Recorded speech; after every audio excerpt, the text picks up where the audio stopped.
Buenas noches, nos encontramos desde Guadalajara para un programa más de conversaciones sobre terapia sistémica.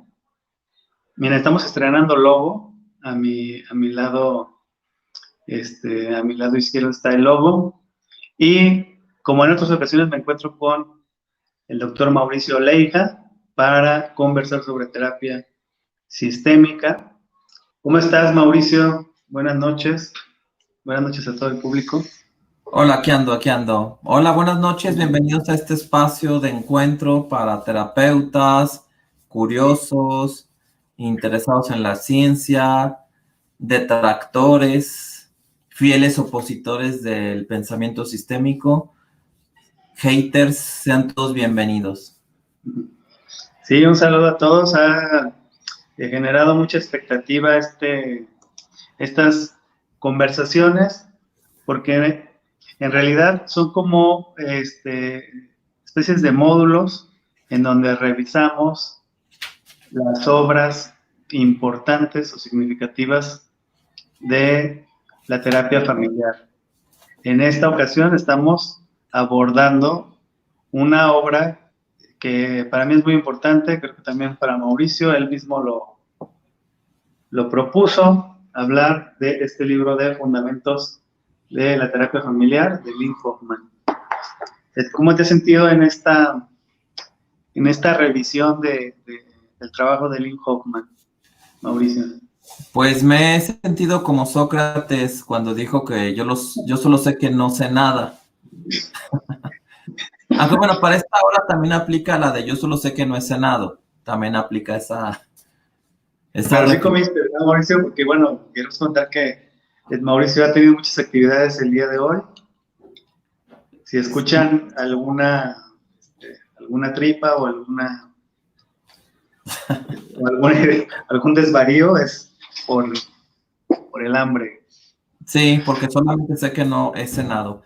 Pero fíjate que realmente para mí era un reto el volver a revisar este libro para estas transmisiones porque van saliendo cosas que vas conectando, que vas asimilando y que a lo mejor en lecturas anteriores te medio brincaste o no las relacionaste con otros conocimientos que no tenías en ese momento.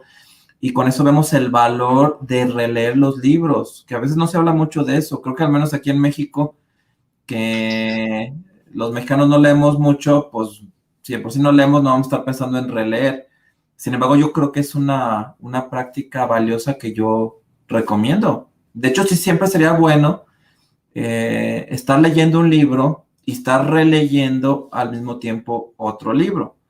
Igual también se vale, que eso lo he hecho en los últimos años, leer fragmentos de libros y abarcar un poco más, ¿no? Porque a veces me obsesionaba por devorar un libro y terminarlo y luego el que sigue. Y al final preferí dar probaditas de varios, aunque se quedaran inconclusos, pero luego después regreso a ellos. Muy bien, pues mira, nos hablas del valor de la lectura y de la relectura, pero también el valor, podríamos hablar del valor de compartir lo que aprendemos o lo que nos despierta un libro, que es también algo que solemos hacer con estas conversaciones, compartirlas con el público también nos comparte su experiencia en estas lecturas y Bueno, compartir es la mejor promoción que podemos hacer de lectura, para que la gente se eche un clavado en esta literatura especializada, ¿no? En terapia familiar. bueno, es que con el advenimiento de las plataformas digitales y la divulgación de información en redes sociales, pues está surgiendo el fenómeno ya no tan reciente de los booktubers. De hecho, yo no conocía a los booktubers. Los empecé a conocer porque empezaron a hacer presencia en la Feria Internacional del Libro de Guadalajara. Había eventos para los booktubers y se me hizo interesante que personas abrieran canales de YouTube y lo dedicaran a hablar de libros. Muy bien. Entonces, los booktubers, para que conozca el público en general, son esas especies raras que se sientan frente a una cámara y recomiendan libros, ¿no? Exacto, sí. Bueno, vamos a revisar ya vamos en el capítulo número 2, que se titula La dinámica de los campos sociales, Bateson y el gran designio, que es muy interesante. Es más, yo creo que vale la pena si dedicamos esta charla a dar una introducción sobre el pensamiento científico de Bateson y cómo eso lo lleva a sus investigaciones y que finalmente es el punto de partida para la terapia familiar. Que también aquí hay que aclarar, porque no todo el mundo lo sabe o no todo el mundo lo tiene presente, que Bateson no era un terapeuta familiar. De hecho, me atrevo a creer que a lo mejor él no estaba interesado en lo más mínimo en contribuir a algo llamado terapia familiar. Él tenía una mirada de antropólogo. Cuando eres antropólogo no estás pensando en ayudar o cambiar alguna pauta, sino que él era un gran observador de los fenómenos naturales y estaba más interesado en comprenderlos, en describirlos, en develar sus secretos, que en cambiarlo. Pero creo que él pertenecía a un círculo de personas que eran terapeutas y que estaban buscando los cambios, y los descubrimientos de Bateson pues llegaron en una época muy adecuada para generar todo un boom, no nada más en la psicología o la psiquiatría, sino en muchos campos que tienen que ver con la ayuda profesional. Muy bien, pues no es extraño que Lynn Hoffman dedique un capítulo entero al pensamiento de Gregory Bateson, porque no se puede hacer, no se puede contar la historia de la terapia familiar sin detenernos en las ideas de este gran personaje que influyó de manera importante el desarrollo de la terapia familiar. De hecho, también si ustedes leen la historia de la terapia familiar de Paolo Bertrando, también van a encontrar referencias al trabajo o a los estudios de Gregory Bateson. De hecho, fíjate que los antecedentes de Bateson, que de hecho Bateson tiene un capítulo autobiográfico en un libro que les recomendé hace como 2 semanas, que se llama Más allá del doble vínculo, que es como una compilación de conferencias o trabajos que surgieron posterior a este documento del 56 titulado Hacia una teoría de la esquizofrenia, y se me hace muy parecido a los inicios que tuvo Charles Darwin. Era un niño muy curioso, muy interesado en los escarabajos, en los insectos, en el mundo animal. De hecho, en El origen de las especies hay una introducción donde él prácticamente habla de sus orígenes en su pensamiento, ¿no? Y él le cuenta una anécdota en donde él estaba tan interesado en encontrar escarabajos para observarlos, para clasificarlos, que había atrapado ya uno con la mano derecha, había atrapado otro con la mano izquierda, y teniendo el interés de guardar a un tercero, él llegó al punto de guardárselo en la boca, ¿no? A ese nivel llegaba su interés por el mundo natural. Llegaba a usar su boca para alojar animales y poderlos estudiar. Y eso me recuerda cómo Bateson empieza a interesarse en la simetría de los animales. Y algo que me gusta de Bateson es que él no tenía esas barreras mentales que creo que a veces hacen mucho daño, en el sentido de que se cree que las ciencias o los campos del conocimiento no están conectados y que existen fronteras en donde operan leyes diferentes para comprender los fenómenos naturales. Yo creo que Bateson, desde su pensamiento, nos ayudó a entender que esas fronteras no existen, y entonces los terapeutas cada vez tenemos más claro que lo que a veces observamos en el mundo animal o incluso en fenómenos moleculares, como la manera en cómo, no sé, se acomodan las moléculas en un cristal, cómo eso también puede ayudarnos a entender fenómenos sociales, que eso es muy, muy interesante. Definitivamente, bueno, si revisamos la obra de Gregory Bateson, vamos a encontrar una constante de buscar esa pauta que conecta, ¿no? Platicábamos acerca de un documental que creo que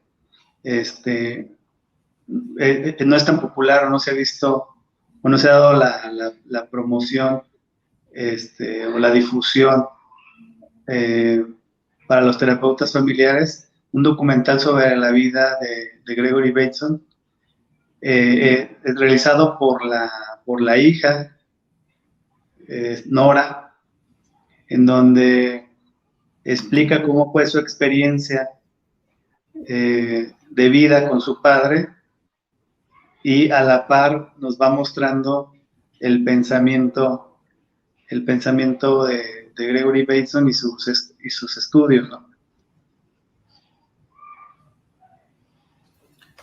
Sí, pues ahí está la recomendación. Pueden buscar, el documental se llama Una ecología de la mente, muy parecido a uno de los libros más conocidos de Bateson, Pasos hacia una ecología de la mente, que realmente es una colección de ensayos o de trabajos que en su momento fueron publicados en otros medios, como este trabajo de Hacia una teoría de la esquizofrenia, y que pues es una obra de referencia para adentrarse al pensamiento de este autor. Que de hecho algo que me preocupa, y creo que eso es compartido con todos los terapeutas sistémicos, es que no es tan sencillo encontrar las obras de Gregory Bateson en las librerías. De hecho, a lo mejor si ahorita fuera, bueno, ahorita ya es muy tarde, ¿no? Pero si fuera, al azar, a una librería de aquí de la ciudad, te puedo apostar a que posiblemente no tengan un solo libro de Gregory Bateson, porque las editoriales, que los publican, pues son editoriales a lo mejor chiquitas o que no tienen gran alcance y que muy de vez en cuando llegan los volúmenes a las librerías, a los diferentes países, y entonces se le batalla para conseguir la obra de Bateson, y eso es preocupante porque creo que su pensamiento debería de seguir siendo de influencia para muchos campos del conocimiento. Sí, sí, sí. Digo, por ahí empezamos, ¿no?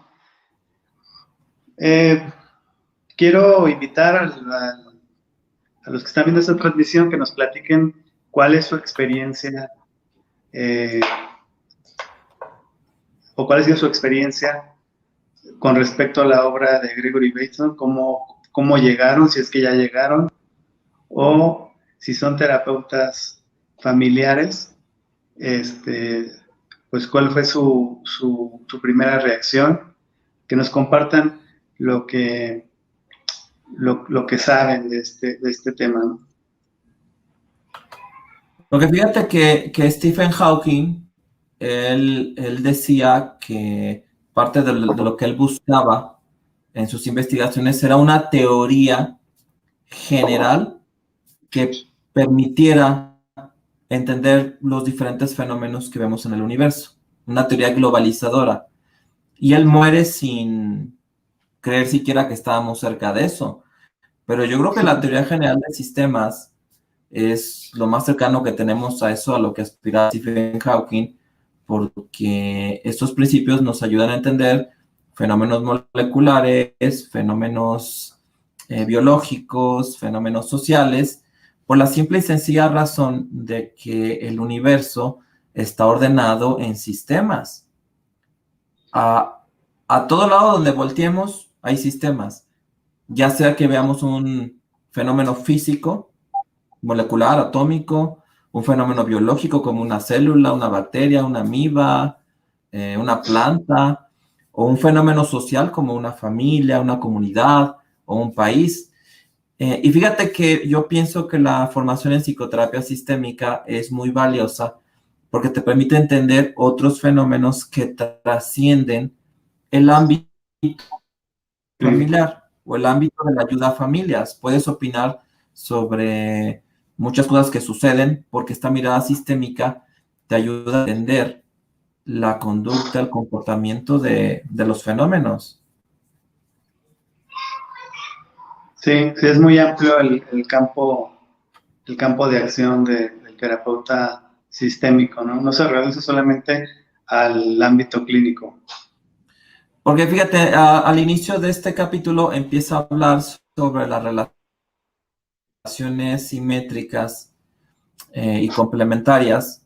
Y sabemos que a nivel de terapia familiar o de pareja, pues esos son conceptos importantes que te ayudan a entender la manera en cómo se relacionan los miembros de una familia. Sin embargo, eso también lo puedes llevar, por ejemplo, a la manera en cómo se relacionan las naciones entre sí, los diferentes países a lo largo de su historia, ¿no? Por ejemplo, en el caso de la conquista de México, un evento histórico que nos marcó muy importante, el poder entender los grados de simetría o de complementariedad que se generó entre el encuentro entre estos dos mundos o estas dos naciones y cómo esto fue generando pautas transgeneracionales que seguimos o que siguen conduciendo nuestra manera de pensar, manera de reaccionar el día de hoy. Que eso es muy, muy interesante. Muy bien, pues bueno, vamos desmenuzando ese tema, si te parece, Mauricio, porque creo que es uno de los temas importantes de este capítulo. Vamos conceptualizando este tema de las relaciones simétricas y de las complementarias, cuáles son sus características y cuáles son sus diferencias. Hay que recordar que lo más común es encontrar este término en teoría de la comunicación humana.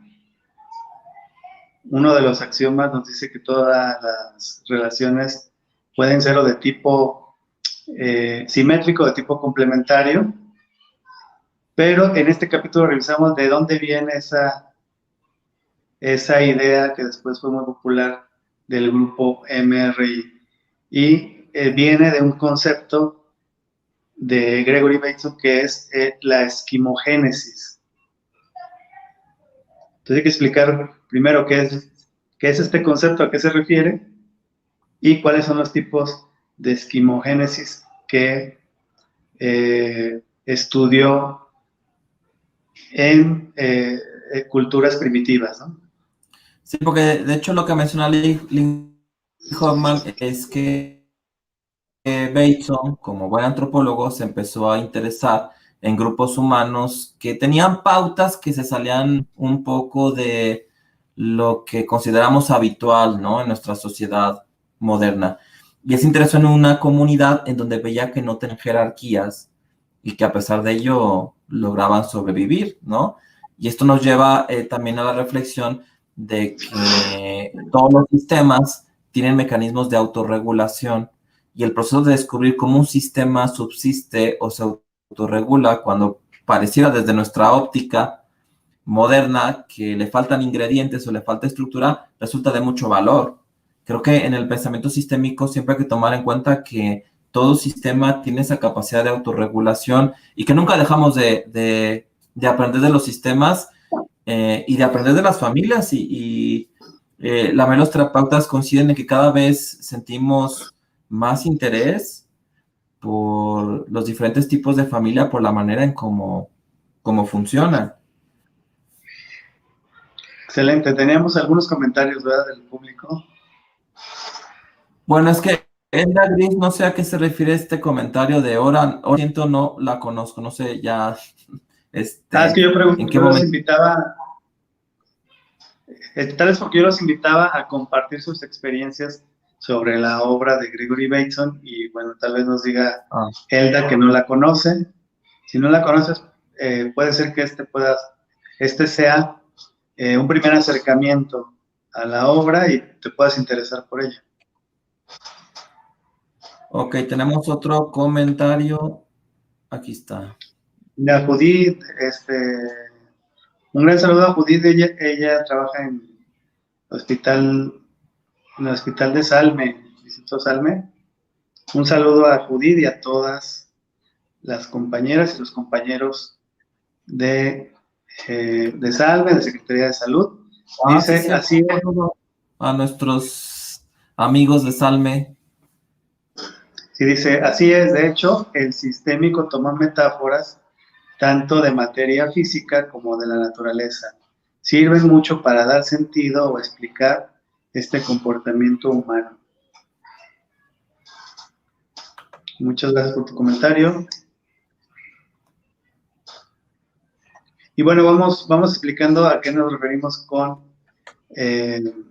esquimogénesis. Esquimogénesis es un círculo vicioso o también llamado una retroalimentación, un proceso de retroalimentación positiva. Y bueno, lo que nos va a decir la obra de Gregory Bateson es que hay círculos viciosos que son de tipo simétrico y otros que son de tipo complementario.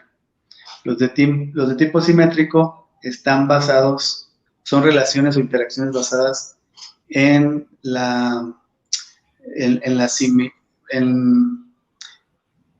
lo similar que puedan tener los elementos, y la retroalimentación de tipo complementario está basada en las diferencias. Entonces, por ahí vamos a empezar. Vamos a dar algunos ejemplos de círculos viciosos simétricos y algunos ejemplos de círculos viciosos o procesos de retroalimentación positiva complementarios. ¿Tienes alguno de ellos, Mauricio?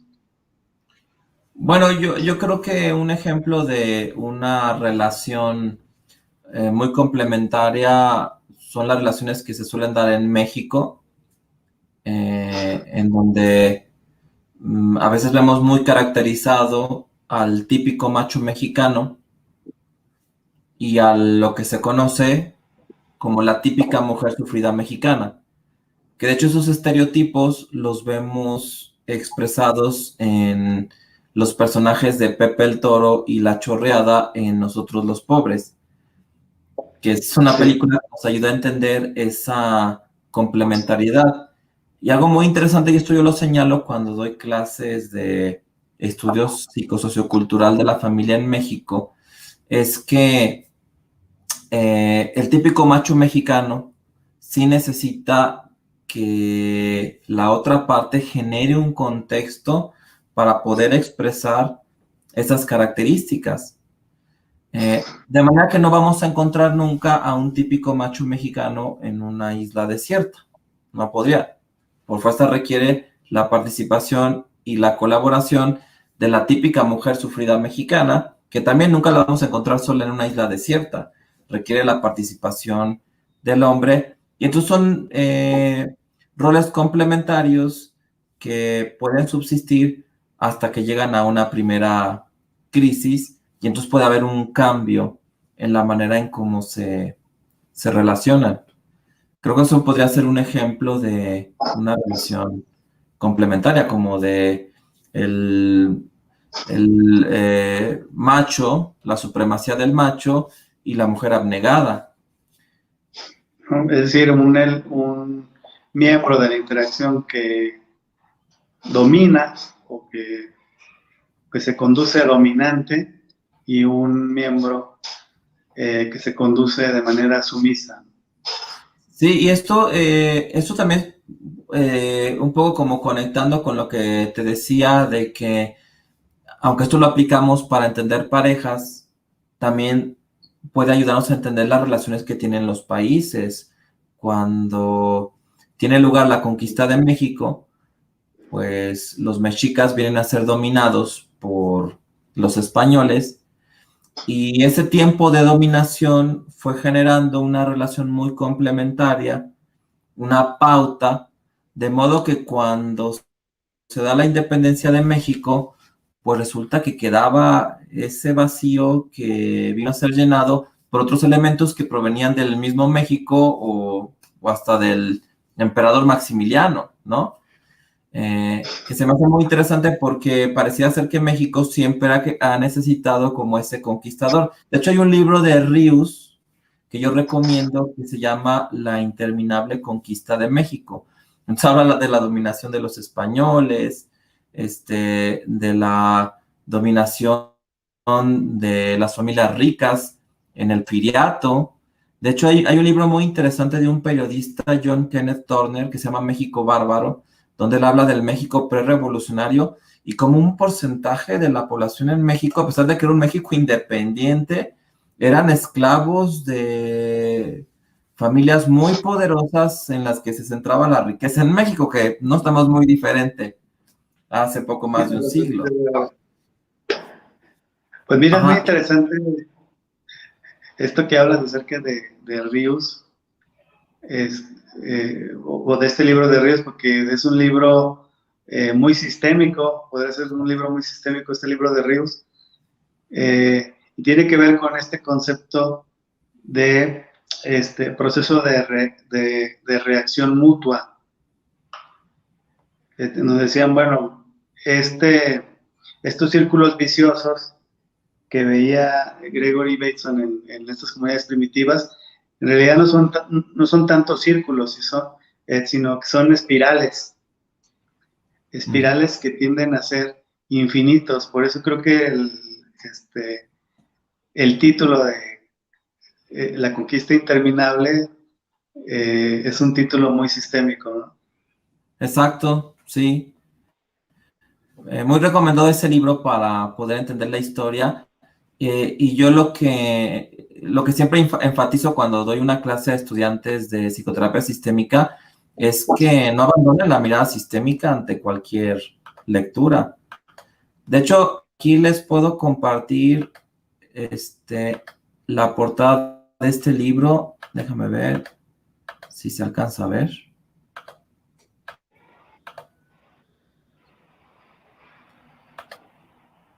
Sí, fíjate la portada. La interminable Sí, conquista de México. Entonces, aparece un indígena que está siendo casado por un español y después un norteamericano, ¿no?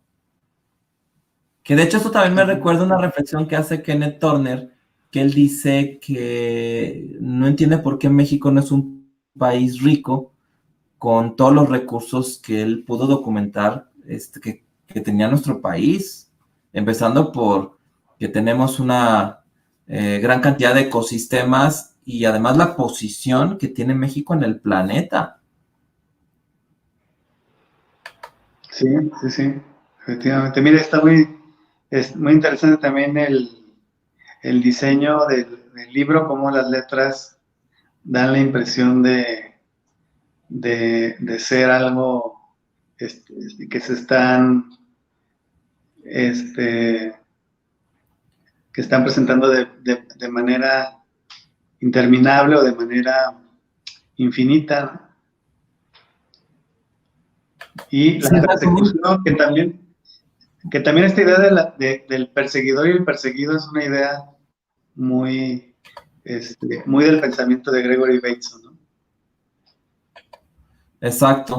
Y fíjate que hay otro libro que yo recomiendo a los estudiantes de terapia familiar, que es este libro, creo que es de los últimos que escribió Carlos Monsiváis, que se llama Pedro Infante, Las leyes del querer, donde hace un análisis muy interesante con el estilo tan característico de Monsiváis sobre las películas más representativas que filmó este actor, ¿no? Y cómo su influencia tuvo mucho peso en la cultura mexicana. Y es lo que te comentaba yo, esta relación entre Pepe el Toro, La Chorreada, El Torito, muy interesante. Sí, que a propósito de esto, la Secretaría de Cultura ha liberado muchos libros, entre ellos hay una sección de Carlos Monsiváis, por si alguien quiere este, releer o adentrarse en la lectura de Carlos Monsiváis, busquen en la página, Contigo a la Distancia se llama la página. Han liberado muchos libros acerca de, de muchas temáticas, pero hay una sección de Carlos Monsiváis muy interesante. Bueno, esta digresión, que creo que ya nos perdimos un poco, fue para hablar sobre las relaciones complementarias. No sé qué piensas de estos ejemplos. No, pues me parecen muy interesantes. Creo que podemos terminar con algún ejemplo y se te ocurra de alguna relación simétrica, y ya estamos a tiempo de despedir este programa. Probablemente nos tomemos otro para los temas que quedaron pendientes o que van a quedar pendientes de este capítulo, la dinámica de los cambios, de los campos sociales. Bueno, a ver tú, Emanuel, tú danos un ejemplo de una relación simétrica que puedas... Bueno, una relación simétrica son relaciones de competencia. Generalmente se da entre colegas, ¿no? Ajá. Pero también lo vemos en las relaciones de pareja que presentan o que viven la violencia familiar, ¿no? Uh-huh. Es decir, los dos miembros de la pareja participan con agresiones, uno contesta la agresión con más agresión y se forma una escalada simétrica. Una escalada simétrica que lo único que la detiene es lo que le llaman un punto de equilibrio. Es muy interesante en una relación de una agresión simétrica, una violencia simétrica. Lo que va a detener es tal vez cuando se lesiona a alguien, por ejemplo, en la pelea se lesiona a alguien, entonces ahí paran porque han sobrepasado el punto de equilibrio. Y después se torna con matices de complementaria, que Sí, también introduce un poquito de complementariedad. que lo mismo también puede pasar entre dos niños que están jugando o que están compitiendo y que a veces el primero que expresa el llanto genera ese punto de equilibrio para que no se escale tanto la violencia o el enfrentamiento. Y entonces el que llora toma una posición de que necesita ser apoyado o socorrido y el otro toma una posición de facilitador de la ayuda. Sí, exacto. Olga Ramírez nos dice, entre amigos o entre esposos, la relación puede ser simétrica. Muy bien.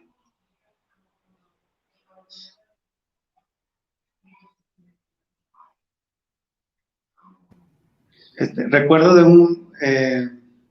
propósito de esto, un caso de una familia que padecía la violencia, que vivía la violencia familiar, dinámicas de violencia familiar.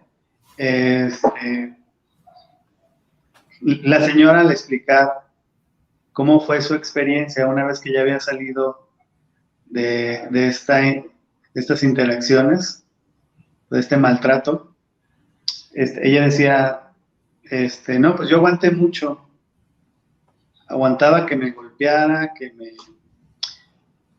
que me mandara casi al hospital, pero lo que sí no aguanté es cuando ya mi marido le pegó a uno de mis hijos. Ahí fue cuando dije, no, esto es inaceptable, y me separé.